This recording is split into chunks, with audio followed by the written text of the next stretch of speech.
My wife's parents insisted on prenup when I had no money.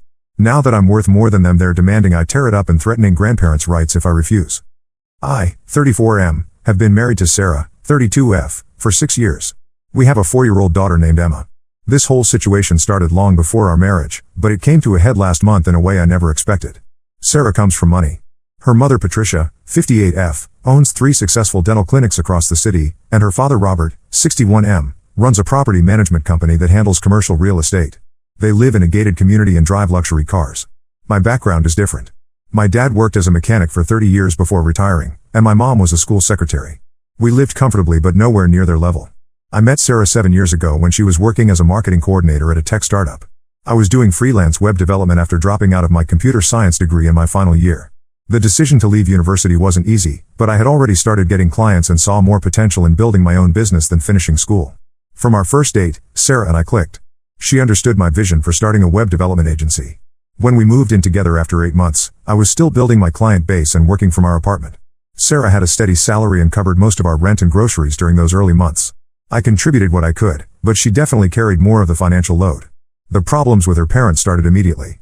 The first time Sarah brought me to their house for dinner, Patricia spent the entire evening asking about my education and career plans. When I explained that I had left university to focus on my business, she exchanged a look with Robert that I pretended not to notice. Throughout the meal, they kept making comments about the importance of financial stability and having backup plans.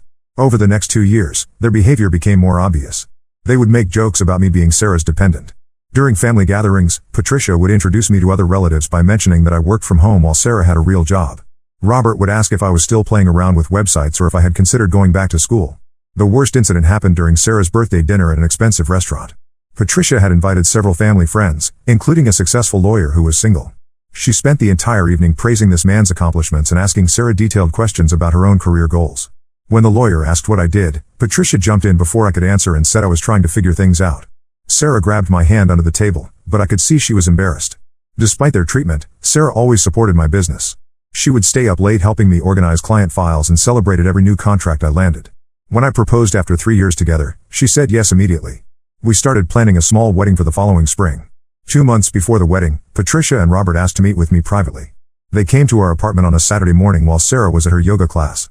Patricia sat on our couch and pulled out a folder of legal documents. She explained that they wanted me to sign a prenuptial agreement. The terms were straightforward. If Sarah and I divorced, we would each keep whatever assets we brought into the marriage and whatever we earned during the marriage. There would be no alimony or shared property. Additionally, if we divorced, I would need to repay Sarah and her family for any financial support they provided while I was building my business. Robert added that this was just a precaution to protect everyone involved.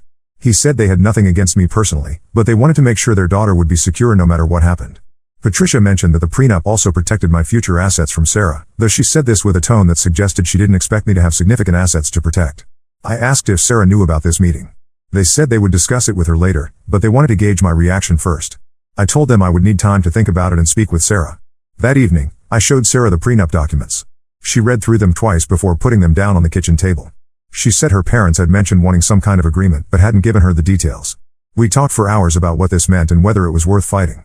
Sarah pointed out that the prenup was actually fair in its language, even if the timing and approach were insulting.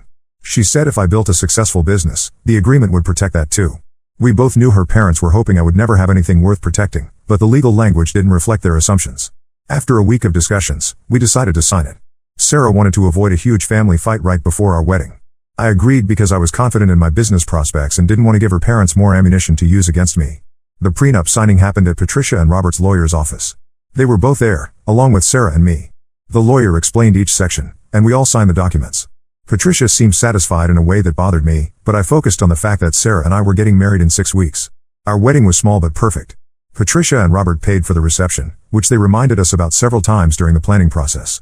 They invited twice as many people as Sarah and I did, mostly their business associates and country club friends.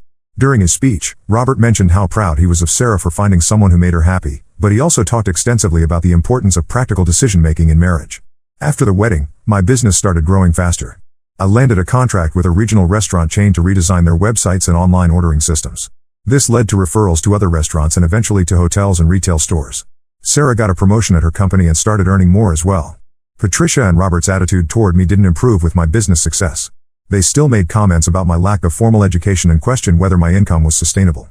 When Sarah and I bought our first house 3 years ago, Patricia asked if we were sure we could afford the mortgage payments. When Emma was born 2 years later, Robert suggested that I might need to get a regular job to support a family. Last year, my business exploded. The restaurant chain I had been working with decided to expand nationally and hired my agency to handle all their digital marketing and web development. This single contract tripled my annual revenue. I hired 4 employees and moved into a proper office space. I also started getting contracts from other national chains who had seen my work. By the end of last year, my business was worth more than Patricia's dental clinics and Robert's property management company combined. Sarah and I bought a larger house in a better neighborhood. We started contributing more to Emma's college fund and began planning for a second child. 3 weeks ago, Patricia and Robert came over for Sunday dinner. After Emma went to bed, they asked Sarah and me to sit down because they wanted to discuss something important. Patricia started by saying they had been thinking about our prenuptial agreement. She explained that it had been necessary when we were younger and less established, but now that we had Emma and had been married for several years, it might be time to dissolve it.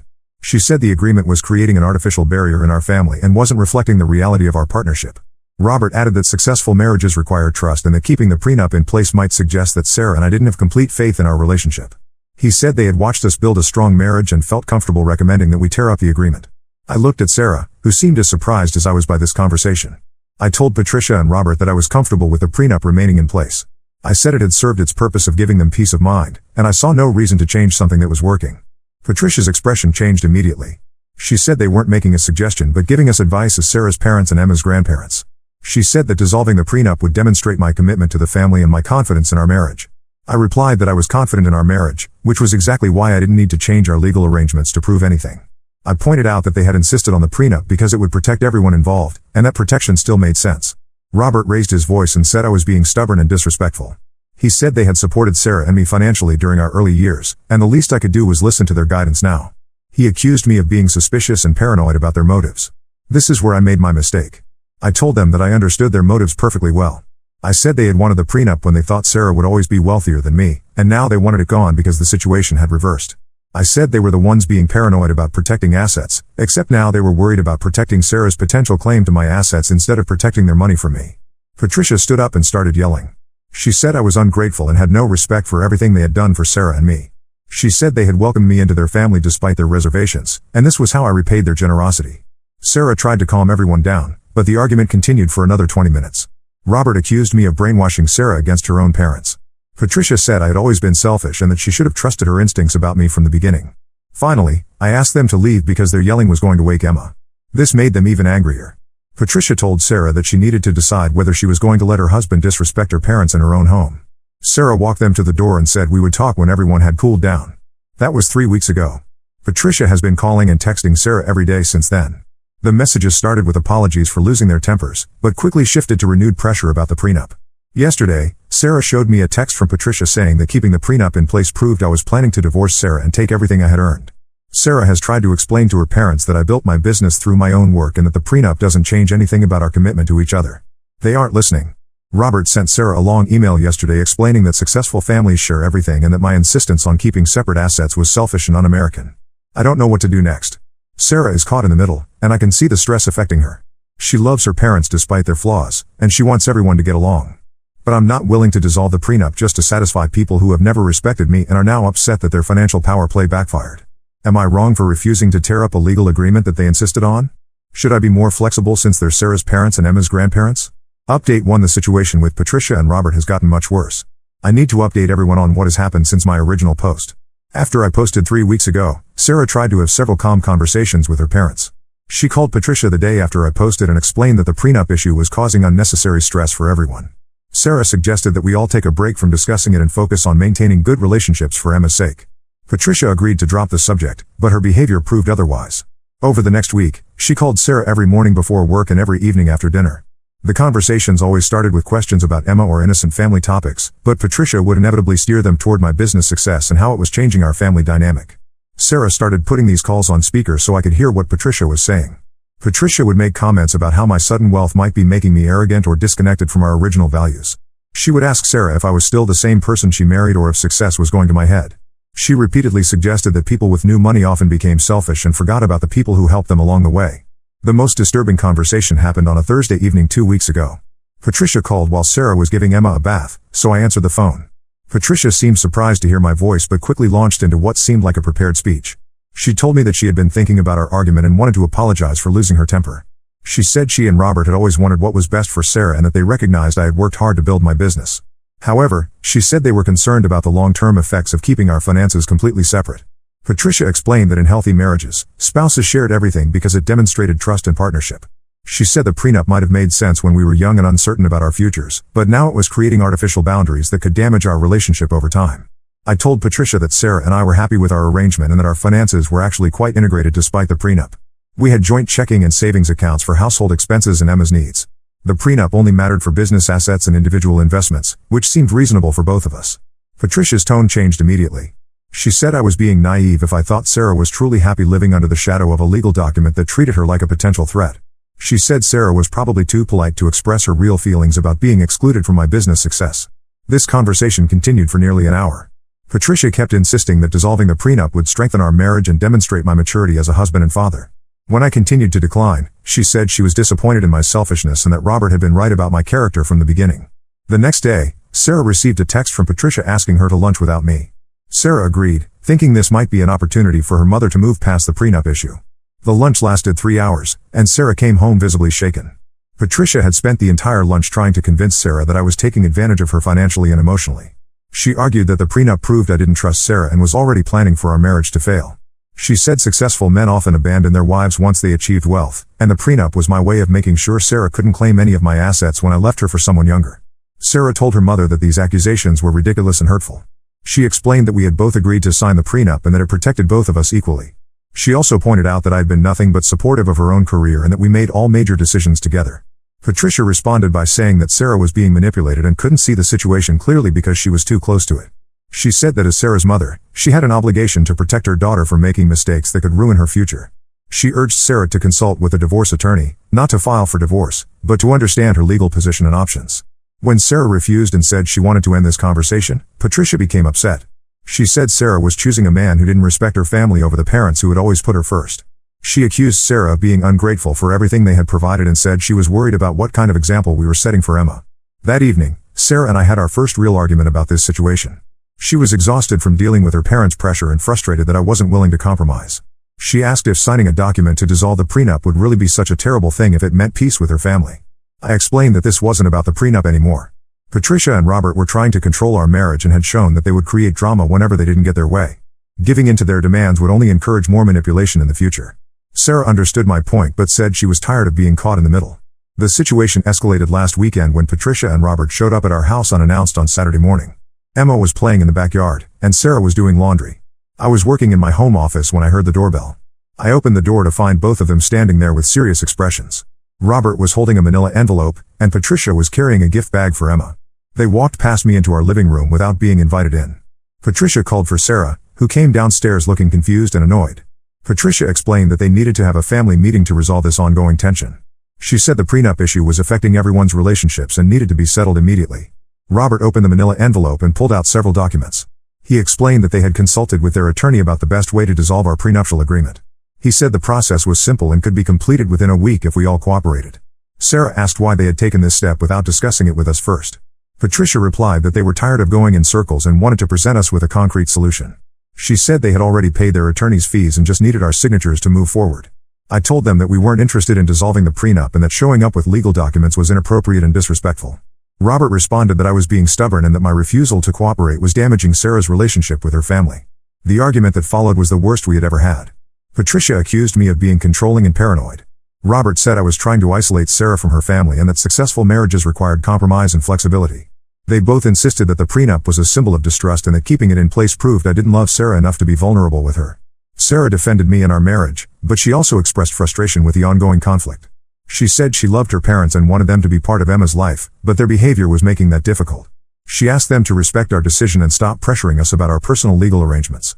Patricia's response shocked both Sarah and me. She said that if Sarah wasn't willing to protect herself and Emma from my financial manipulation, then she and Robert would have to consider more serious measures. When Sarah asked what that meant, Patricia said they might need to consult with a family attorney about Emma's best interests. The implication was clear.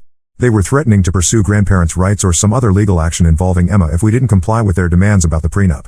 Sarah told them to leave immediately and said she would not tolerate threats involving our daughter. Since that confrontation, Patricia has been calling Sarah multiple times per day and sending long text messages that alternate between apologies and renewed pressure. Robert sent Sarah an email yesterday saying they were disappointed in her choices and worried about Emma growing up in a household with such poor communication and trust issues. Sarah has stopped answering their calls, but the constant messages are stressing her out. She's been having trouble sleeping and has been short-tempered with both Emma and me. I can see that this situation is taking a real toll on her, but I don't know how to make it better without giving in to her parents' unreasonable demands. The most frustrating part is that Patricia and Robert are framing this as being about our marriage and Emma's welfare, when it's clearly about their loss of control and financial influence.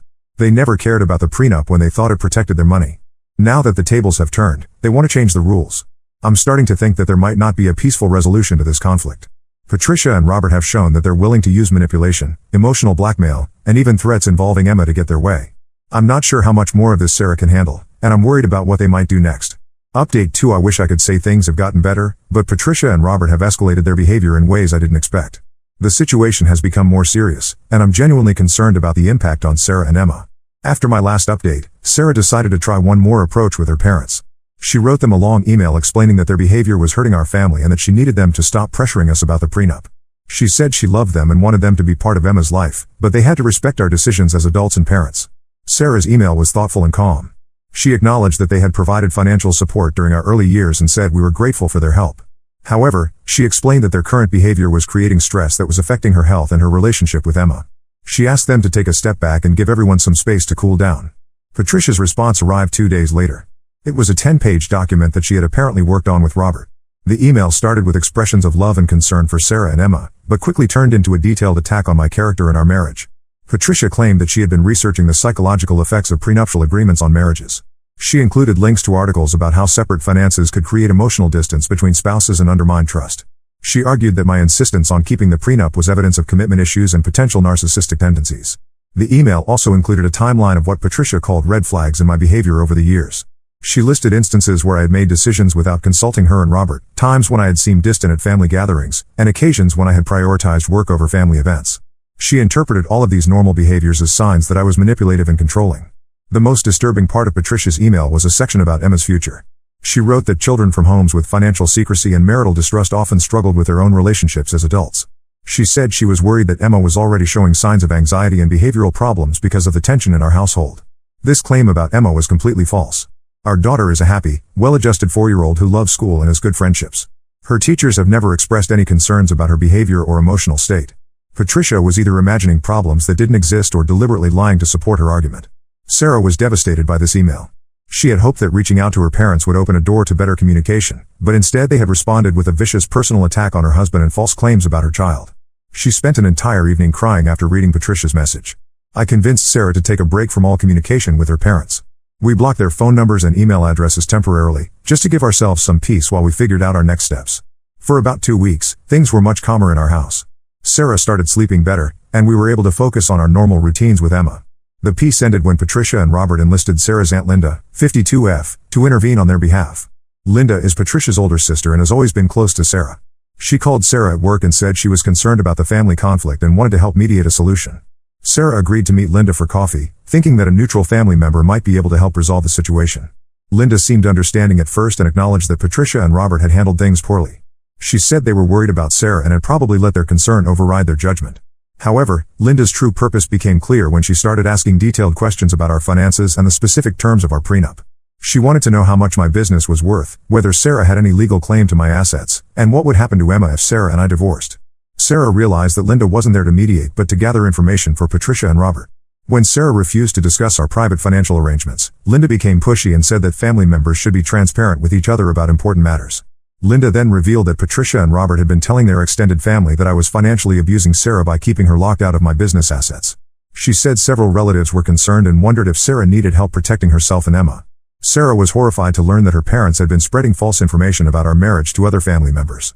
She told Linda that our finances were completely fine and that the prenup had been a mutual decision that protected both of us. She also said that creating family drama based on lies was unacceptable. Linda's response was disappointing but not surprising. She said that Patricia and Robert were just trying to protect their daughter and granddaughter. She suggested that Sarah should consider the possibility that she was too close to the situation to see it clearly. She also mentioned that if there were real problems in our marriage, family members would need to be prepared to help Sarah and Emma. After this conversation with Linda, Sarah decided we needed to take more decisive action. She was tired of being manipulated and having her family spread false information about our marriage. She wrote another email to Patricia and Robert, this time with a much firmer tone. Sarah's second email was direct and clear. She told her parents that their behavior had crossed several unacceptable lines. She said that lying to family members about our marriage, making false claims about Emma's well-being, and trying to manipulate relatives into pressuring us were all forms of emotional abuse that she would no longer tolerate. She gave them an ultimatum. They could apologize for their behavior, commit to treating our marriage with respect, and stop discussing our private financial arrangements with other people. If they were willing to do these things, we could work toward rebuilding our relationship over time. If they weren't willing to change their behavior, we would have to limit their contact with our family for everyone's well-being. Patricia and Robert's response came within hours. They were furious that Sarah had threatened to limit their access to Emma. Patricia called Sarah's ultimatum emotional blackmail and said that loving grandparents shouldn't be punished for caring about their family's welfare. Robert sent a separate message saying that Sarah had been brainwashed and was making decisions based on my influence rather than her own judgment. He said they would not apologize for trying to protect their daughter and granddaughter from a potentially harmful situation. Both messages made it clear that Patricia and Robert had no intention of changing their behavior or acknowledging that they had done anything wrong. They continued to frame their manipulation and lies as acts of love and protection. The final straw came last weekend when Patricia showed up at Emma's preschool during pickup time. She had apparently been waiting in the parking lot for Sarah to arrive. When Sarah got out of her car, Patricia approached her and said they needed to talk immediately. Patricia had brought a folder of documents that she claimed proved the harmful effects of prenuptial agreements on children. She insisted that Sarah look at the research while they sat in Sarah's car. When Sarah refused and said she was there to pick up Emma, Patricia became agitated. Patricia followed Sarah into the preschool and continued trying to show her the documents while other parents and teachers watched. She raised her voice and said that Sarah was making a mistake that would hurt Emma's future. The preschool director eventually had to ask Patricia to leave because she was disrupting the pickup process. Emma saw her grandmother acting strangely and became upset. She asked Sarah why Grandma Patricia was angry and whether she had done something wrong. Sarah had to reassure Emma that the adult conflict wasn't her fault while dealing with her own embarrassment and frustration. That evening, Sarah and I made the difficult decision to cut contact with Patricia and Robert completely. Their behavior had become unpredictable and was starting to affect Emma directly. We couldn't allow them to continue creating chaos in our lives and potentially traumatizing our daughter with their inappropriate actions. Sarah sent a final message to her parents explaining that we were ending communication because their behavior had become harmful to our family. She said we would reconsider contact in the future if they were willing to get professional help for their controlling behavior and make genuine changes to how they treated our marriage. We also contacted Emma's preschool to let them know that Patricia and Robert were not authorized to pick up Emma or visit her at school. The director was understanding and said they would make a note in Emma's file and inform all staff members about the restriction. It's been 2 weeks since we went no contact with Patricia and Robert. Sarah has been going through a grieving process as she accepts that her parents may not be safe people to have in our lives right now. She's sad about Emma losing her grandparents, but she's also relieved that the constant stress and manipulation have ended. I'm proud of how Sarah has handled this situation. She tried multiple approaches to maintain a relationship with her parents while protecting our marriage and daughter. When it became clear that Patricia and Robert were unwilling to respect basic boundaries, she made the difficult choice to prioritize our family's well-being. We're not sure what the future holds, but for now we're focusing on moving forward as a family of 3.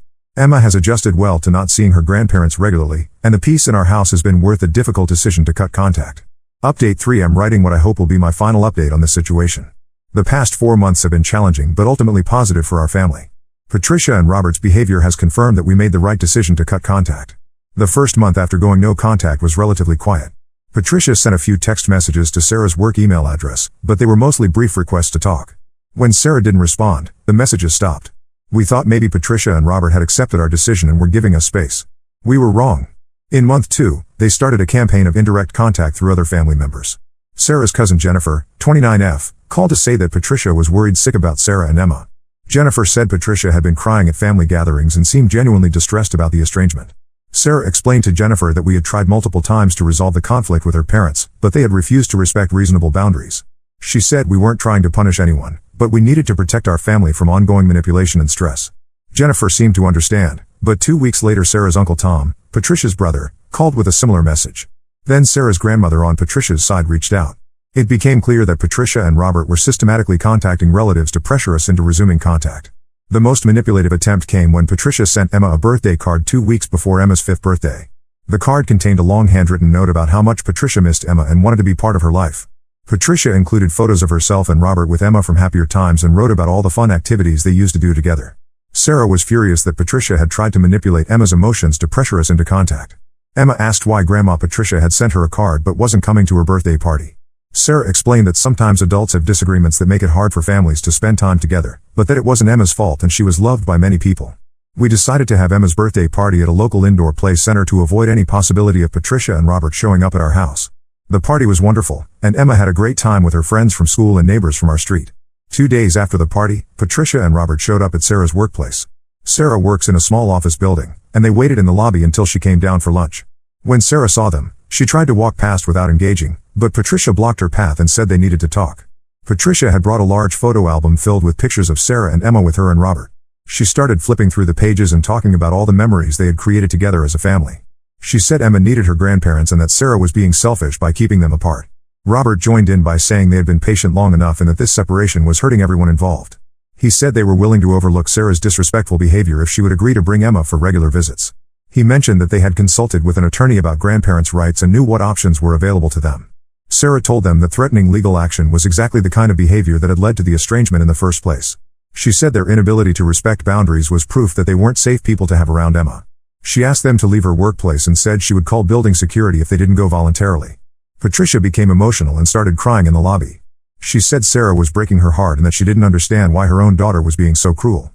Several of Sarah's co-workers witnessed this scene, which was embarrassing for Sarah and created additional stress at her job. After this incident, we decided to consult with a family law attorney about protective measures we might need to take. The attorney reviewed our situation and said that while Patricia and Robert hadn't done anything that would warrant a restraining order, we should document all their attempts at unwanted contact in case their behavior escalated further. The attorney also explained that grandparents' rights in our state are very limited when both parents are alive and married. Patricia and Robert would have almost no chance of getting court-ordered visitation unless they could prove that we were unfit parents, which clearly wasn't the case. This information gave us peace of mind, but we still took precautions. We installed security cameras around our house and informed Emma's school that her grandparents were not allowed any contact with her during school hours. We also asked our neighbors to let us know if they saw Patricia and Robert in our neighborhood. The third month brought a different strategy from Patricia and Robert. They stopped trying to contact us directly and instead began what I can only describe as a public relations campaign. They started posting frequently on social media about the importance of family relationships and the pain of being separated from beloved grandchildren. Patricia shared articles about parental alienation and the psychological damage caused when children are cut off from extended family. She posted old photos of herself with Emma along with captions about how much she missed her granddaughter.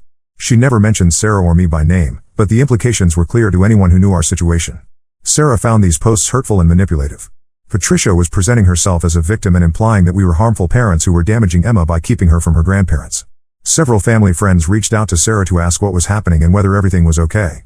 The social media campaign culminated when Patricia posted a long message on Facebook about forgiveness and the importance of putting children's needs ahead of adult disagreements.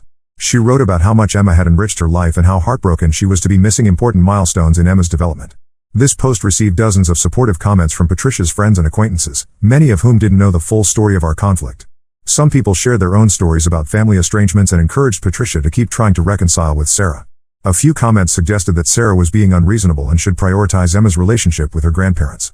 Sarah decided to respond publicly for the first and only time.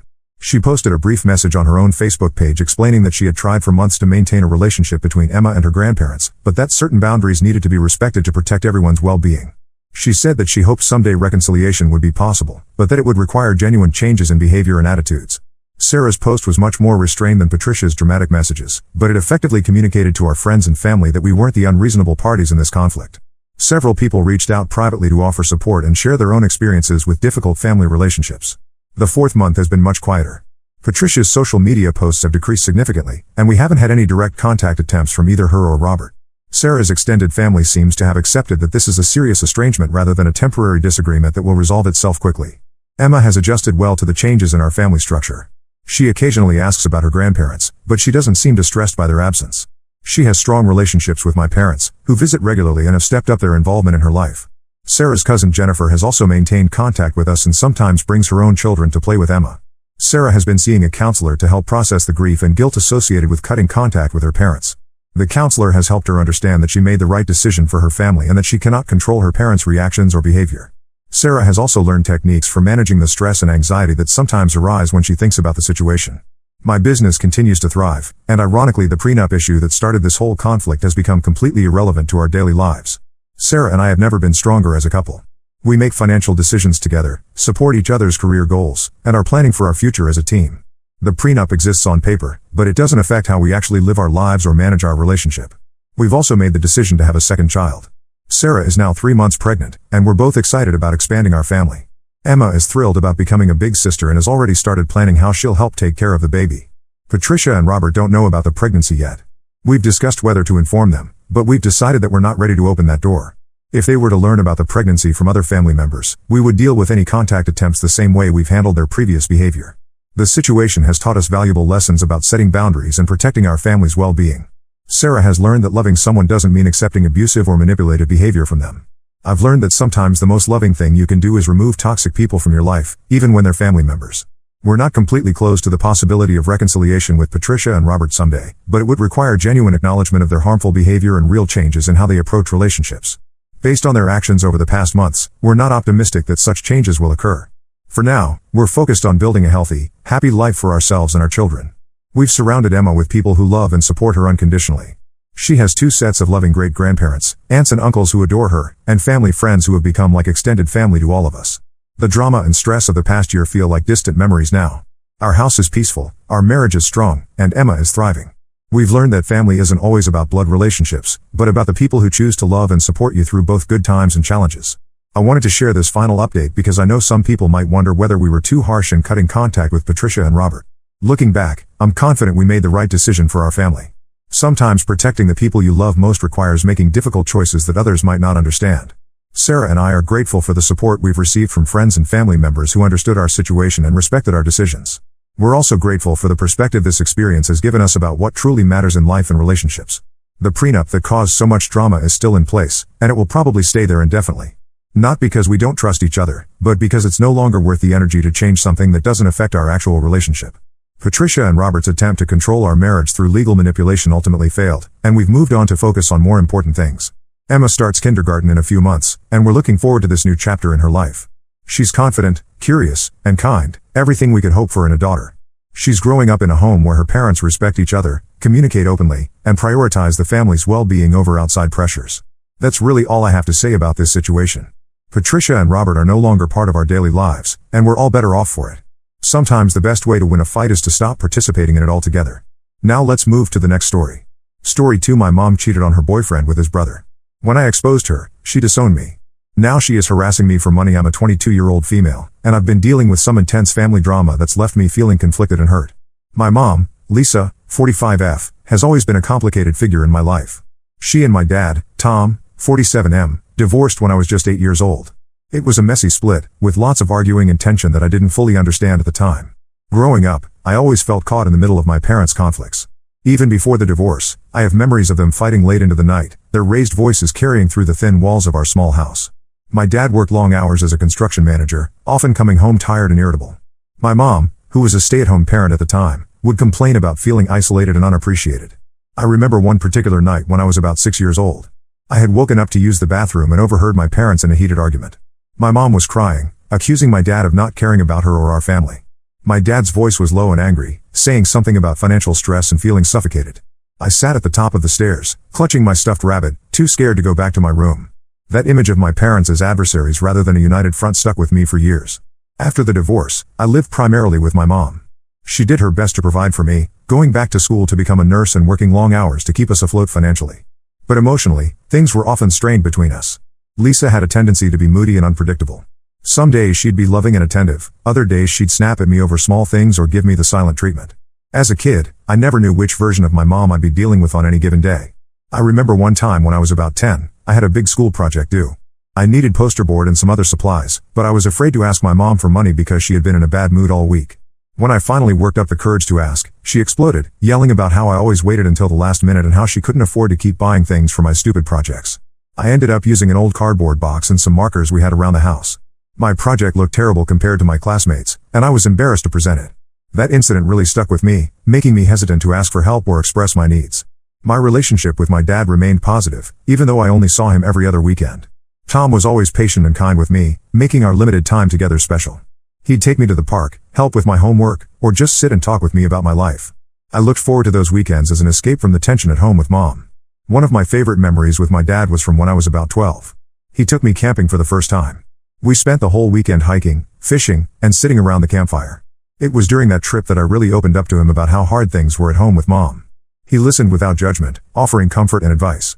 That weekend was a turning point in our relationship, cementing my dad as a source of stability in my often chaotic life. As I got older, the issues with my mom intensified. When I was around 14, Lisa started dating again. She went through a string of boyfriends, some of whom made me uncomfortable. There was one guy, Steve, who would make inappropriate comments about my appearance or try to walk in on me changing. When I told my mom about it, she accused me of being dramatic and trying to sabotage her happiness. That incident created a huge rift between us. I remember feeling so betrayed and alone during that time. I started spending more time at friends' houses, avoiding being home as much as possible.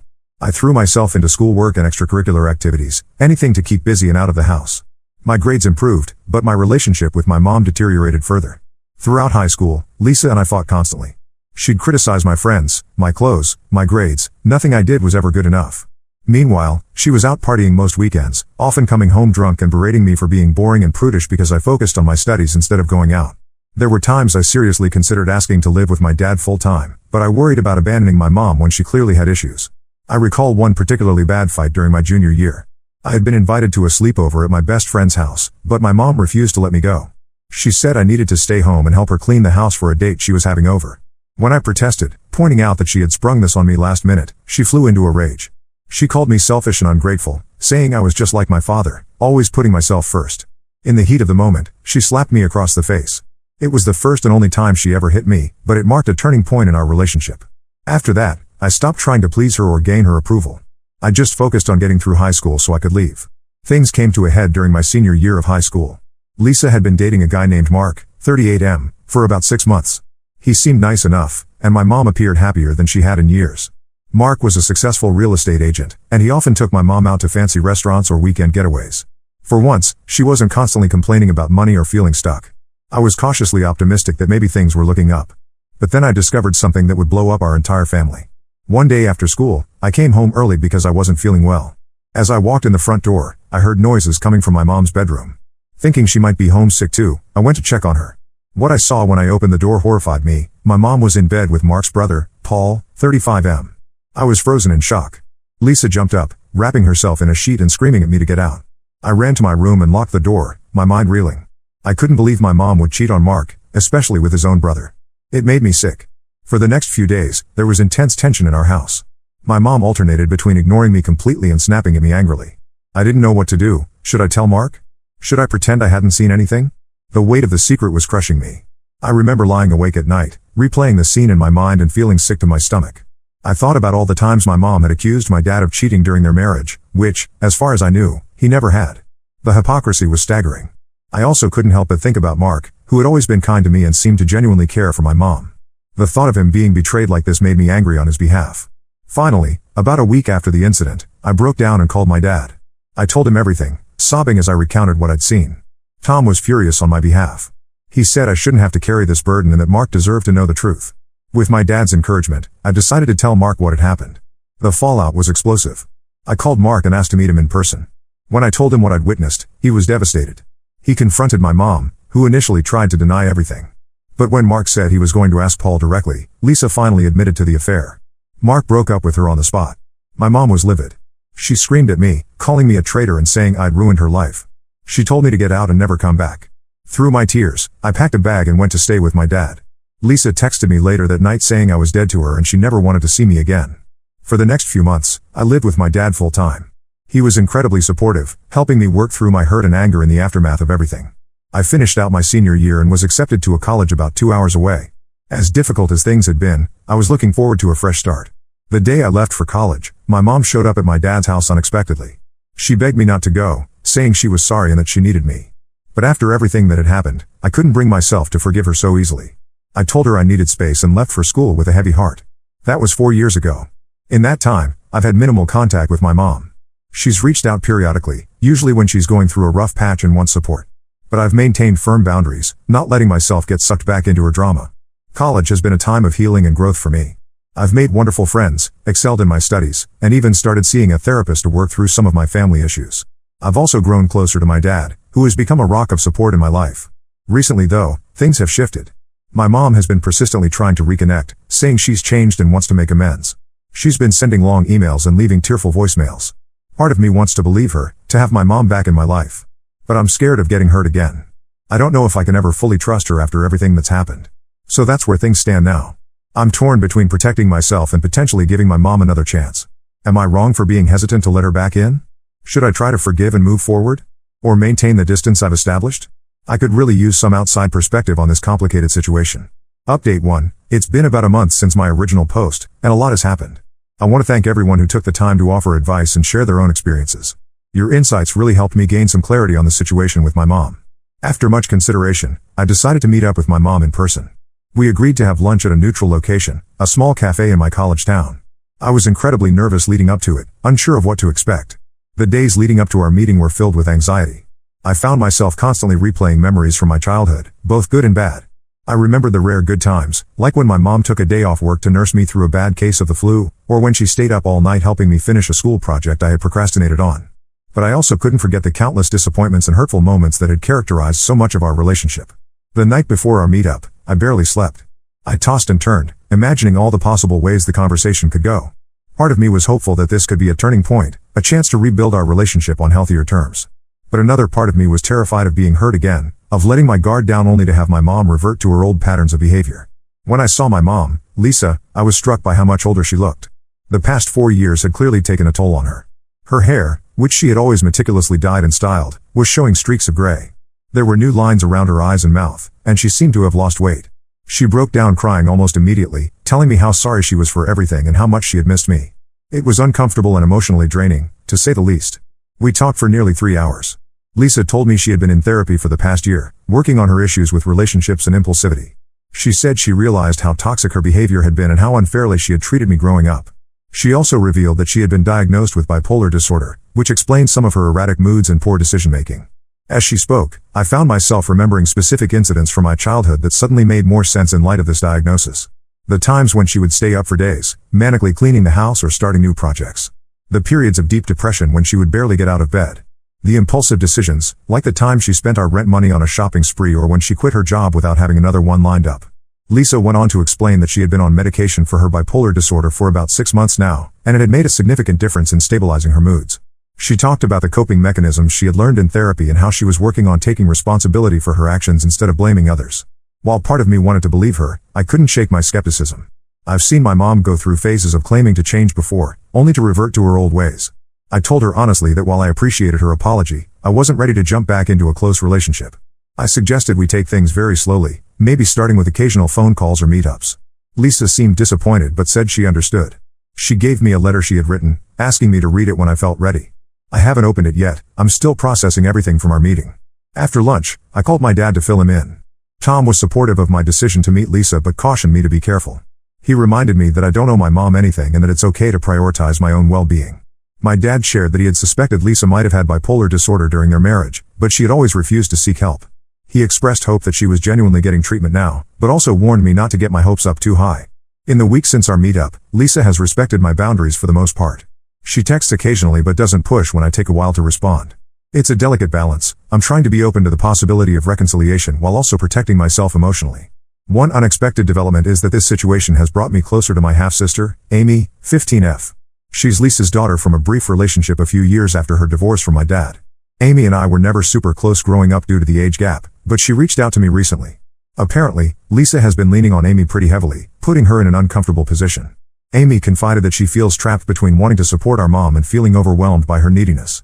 She told me about instances where Lisa would call her in the middle of the night, crying and asking Amy to come over. Or times when Lisa would forget to pick Amy up from school because she was in a depressive episode. Hearing Amy's experiences brought up a lot of memories for me. I remembered feeling similarly trapped and overwhelmed when I was her age, constantly walking on eggshells around my mom's moods. I've been trying to be there for Amy as much as I can, offering a listening ear and advice when asked. I've also encouraged her to talk to a school counselor or therapist if she feels comfortable doing so. This situation with Amy has made me reflect on my own role as an older sister. When Amy was born, I was already dealing with so much tension at home that I never really bonded with her. Now, I'm realizing that she might need my support more than ever. We've started having regular video chats, and I'm trying to be the supportive big sister I wish I'd had at her age. So that's where things stand currently. I'm cautiously optimistic but still very wary. My plan is to continue taking things slowly with Lisa, maintaining firm boundaries, and seeing if her changed behavior is sustained over time. I'm also focusing on strengthening my relationship with Amy and being a source of stability for her. I'm still grappling with a lot of conflicting emotions, hope, fear, resentment, longing. Part of me wants to believe that my mom has truly changed and that we could have the relationship I've always wanted. But another part of me is afraid of being disappointed again, of opening myself up only to be hurt. For now, I'm taking it one day at a time. I'm continuing with my own therapy, which has been incredibly helpful in processing all of this. I'm also leaning on my support system, my dad, my friends, and now Amy. I'll update again if there are any major developments. Thanks again to everyone who has offered support and advice through this complicated situation. Your words have meant more than you know.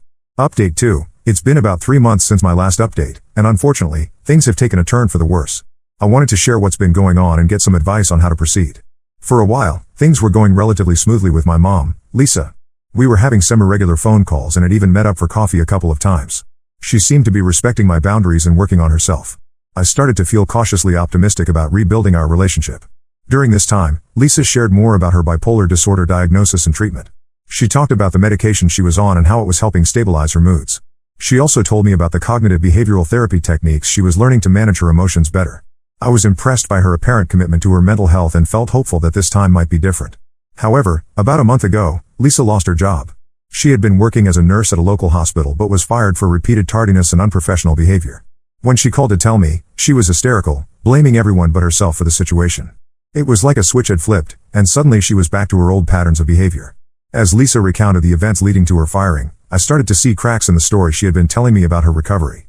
She admitted that she had stopped taking her medication regularly because she didn't like how it made her feel. She had also stopped attending therapy sessions, claiming she didn't have time due to her work schedule. Since then, Lisa has been constantly calling and texting me, often late at night or early in the morning. She's been asking for money, saying she can't make rent and might become homeless. When I've gently suggested she look into unemployment benefits or job training programs, she gets angry and accuses me of not caring about her. The situation came to a head last week when Lisa showed up unannounced at my apartment.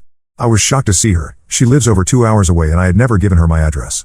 Apparently, she had guilted my sister Amy into telling her where I lived. Lisa was clearly drunk when she arrived. She started screaming at me in the hallway, saying I was a terrible daughter for abandoning her in her time of need. My neighbors came out to see what the commotion was about, and I was mortified. I finally managed to calm Lisa down enough to get her inside, where she promptly passed out on my couch. The next morning, Lisa acted like nothing had happened. She tried to make small talk over coffee as if she hadn't just shown up drunk and caused a scene. When I tried to address the incident, she brushed it off and changed the subject. She ended up staying for 3 days, during which time she ransacked my apartment looking for money or valuables while I was at work. I finally reached my breaking point and told Lisa she needed to leave. She threw another tantrum, calling me selfish and ungrateful. As she was storming out, she knocked over a shelf, breaking several framed photos and keepsakes. I was left feeling drained, angry, and incredibly disappointed. Since then, I've blocked Lisa's number and on all social media. I feel guilty, but I just can't deal with the chaos she brings into my life. I'm worried about my sister Amy, who is still living with Lisa full-time. I've told Amy she can always come stay with me if things get bad at home. I also found out that Lisa has been bad-mouthing me to our extended family, telling them I've abandoned her in her time of need. Some relatives have been reaching out, pressuring me to help my mom. It's frustrating because they don't know the full story. This whole situation has brought up a lot of painful memories from my childhood. I'm reminded of all the times Lisa would promise to change, only to fall back into her old patterns. I'm feeling a mix of anger, disappointment, and grief, mourning the mother I wish I had and the relationship we'll probably never have. I've been talking to my therapist about all of this, trying to process my feelings and figure out how to move forward. She's been helping me work on setting and maintaining healthy boundaries, which has been challenging but necessary. At this point, I feel like I've reached the end of my rope. I want to maintain no contact with Lisa, but I'm worried about the potential fallout with other family members. I'm also concerned about Amy's well-being. Any advice on how to handle this situation would be greatly appreciated. Update 3. It's been about 6 months since my last update, and I wanted to share some significant developments in my family situation. Shortly after my last post, things with my mom, Lisa, hit rock bottom. She continued to harass me despite my attempts to go no contact, even showing up at my workplace once. I had to involve campus security to escort her off the premises, which was humiliating and stressful. The incident left me shaken and afraid to go to work for weeks afterward. The final straw came when Lisa somehow got access to my bank account and withdrew a significant amount of money. I suspect she may have stolen some of my personal documents during her stay at my apartment. I immediately froze my accounts and filed a police report, but it was devastating to have to take legal action against my own mother. In the midst of this chaos, my sister Amy reached out to me in desperation. Lisa's behavior had become increasingly erratic and potentially dangerous. Amy confided that Lisa had been drinking heavily and bringing strange men home. She didn't feel safe in the house anymore. Amy described nights where she would barricade herself in her room, terrified of the shouting and crashing sounds coming from downstairs. After a lot of discussion with my dad and consultation with a family lawyer, we decided to petition for emergency custody of Amy. It was a difficult and emotional process, but ultimately successful. The court hearing was one of the most stressful experiences of my life. Lisa showed up drunk and caused a scene, which ironically probably helped our case. Amy has been living with my dad for the past 4 months, and the change in her demeanor is remarkable.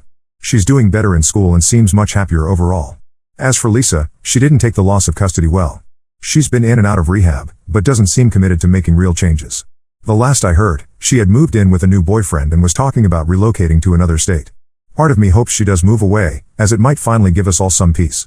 On a more positive note, this ordeal has brought me much closer to my dad and Amy. We've formed a tight-knit support system, and I'm grateful for their presence in my life. I've been spending more weekends at my dad's house, helping Amy adjust to her new living situation and just enjoying family time. It's bittersweet. I'm happy we're all closer now, but sad about the circumstances that brought us together. I've maintained my no-contact stance with Lisa, which hasn't been easy but feels necessary for my mental health. Some family members still don't understand and continue to pressure me to reconcile, but I'm standing firm in my decision. I've had to distance myself from a few particularly pushy relatives, which has been painful but ultimately for the best. Looking back on everything that's happened over the past year, I feel a mix of sadness, anger, and relief. While I mourn the relationship I wish I could have had with my mom, I'm also proud of myself for setting boundaries and prioritizing my well-being. It's been a long, difficult journey, but I finally feel like I'm on a path towards healing and stability. Moving forward, my focus is on healing, supporting Amy through this transition, and building positive relationships with the family members who respect my choices. It's not the outcome I would have chosen, but I'm hopeful for a brighter, more stable future.